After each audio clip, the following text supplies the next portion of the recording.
यहाँ के लोग सामान्य जीवन जीते थे। कभी ट्रैफिक की समस्या तो कभी बिजली कटौती।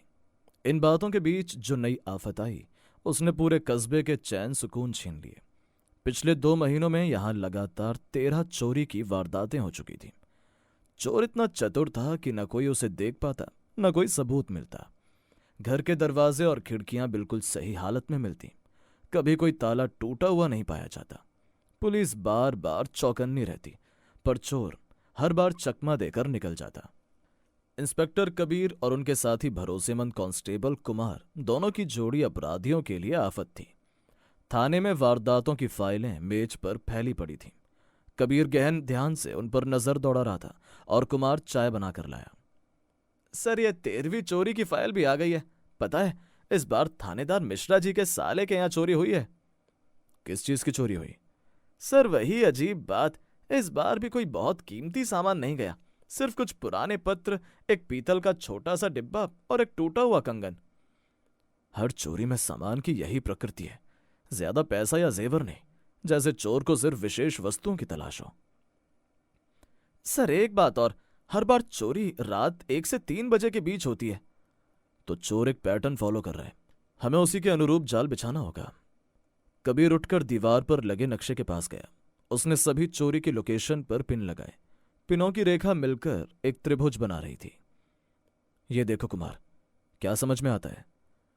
कुमार कुछ देखते रहे और बोले, सर, ये त्रिभुज का केंद्र वहीं एक पुरानी हवेली है जिसके बारे में कहा जाता है कि उसके मालिक कई साल पहले गायब हो गए थे।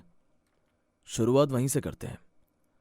रात का समय, हवेली के सामने उदास पीपल का पेड़, चांदनी में डरी हुई दीवारें। सर, गांव वाले कहते हैं कि इसमें भूत है। भूत नहीं होता कुमार, भूत का डर होता है, और डर का फायदा अपराधी उठाते हैं। वो दोनों अंदर गए। टॉर्च की रोशनी से चारों ओर धूल उड़ रही थी। अचानक कहीं पास से फुसफुसाहट की आवाज आई। कोई है? दोनों ने टॉर्च की रोशनी उधर डाली। एक दुबला पतला आदमी कांपता हुआ मिला। कपड़े मैले कुचैले, बाल बिखरे, आंखों में खौफ। कौन हो तुम और यहां क्या कर रहे हो? नहीं, मैं चोर नहीं हूं। मैं तो भाग रहा हूं। किससे भाग रहे हो? आदमी घुटनों पर गिर पड़ा। उससे जो लोगों से उनकी यादें चुरा रहा है। कबीर और कुमार चौंक गए। अचानक आदमी को एक झटके से दर्द हुआ। उसकी पीठ पर किसी धारदार चीज से वार किया गया था। वो जमीन पर गिर पड़ा। सामने गहरे काले कपड़ों वाला एक साया तेजी से भागा। कबीर दौड़ा, मगर वो साया अंधेरे में गायब हो गया। आदमी ने अंतिम सांसों में फुसफुसाया, पत्र, डिब्बे, सबूत सभी यादों से जुड़े हैं, वो उन्हें मिटा देगा। और उसकी धड़कन रुक गई। अब ये खेल खत्म होगा। पोस्टमार्टम में पता चला कि वो आदमी राहुल वर्मा था, जो पहले इसी हवेली में काम करता था। उसके पास से एक चाबी और आधा कटा हुआ कागज मिला। कागज पर लिखा था, ऑपरेशन विलो, यादें, रहस्य। कबीर ने सारे मामलों में चोरी किए गए सामान की सूची बनवाई। पता चला, हर घर से कुछ पुराने पत्र गए, कुछ टूटी फूटी निजी वस्तुएं, छोटे छोटे डिब्बे जिनमें पुरानी तस्वीरें थीं, कुछ जन्म प्रमाण पत्र जैसी चीजें। सर, जैसे कोई इंसान की पहचान मिटा रहा हो। बिल्कुल। चोरी का मकसद पैसा नहीं, मकसद है लोगों के अतीत को मिटाना। कबीर ने हवेली के पुराने मालिकों की फाइलें मंगवाई। उसमें लिखा था कि मालिक प्रताप सिंह का परिवार अचानक गायब हो गया था। उनकी पत्नी और बेटी का आज तक कोई पता नहीं चला है। उसी वक्त एक और सूचना आई। इसी हवेली के पीछे स्थित जर्जर कमरे में एक अजनबी को आते जाते देखा गया था। कबीर और कुमार फिर वहां पहुंचे। कमरे में एक आदमी बैठा मिला, 30-32 साल का, चेहरे पर मास्क, सामने लैपटॉप और बहुत सी फाइलें। कौन हो तुम?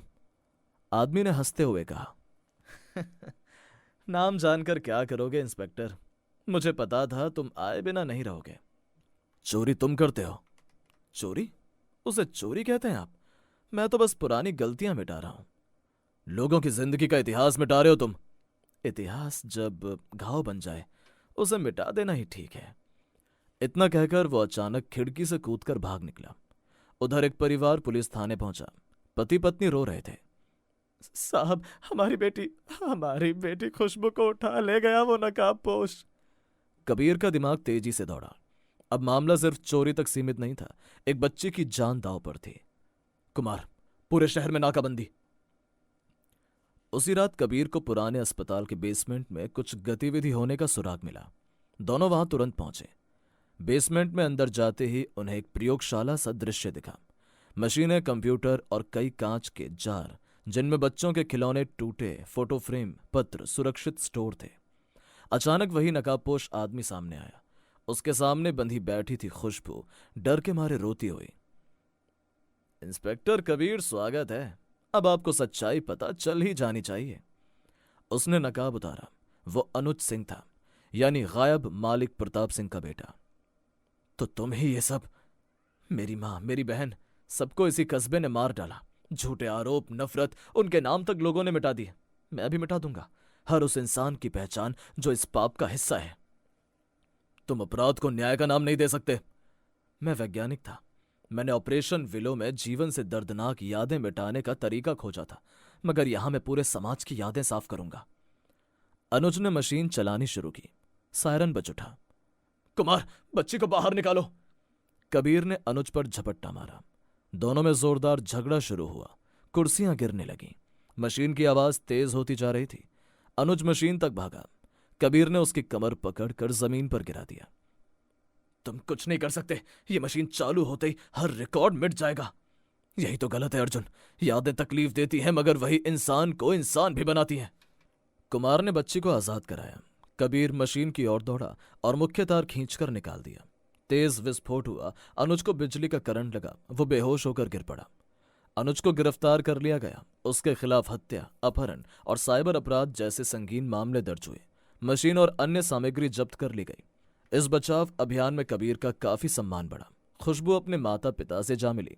थाने में कुमार मुस्कुराते हुए चाय लेकर आया। सर, एक बात कहूं? बोलो। अगर यादें मिट जाएं तो इंसान किस काम का? इतिहास ही हमें आगे जीना सिखाता है। सही कहा कुमार। यादों से भागकर नहीं, यादों को समझकर ही जीवन आगे बढ़ता है।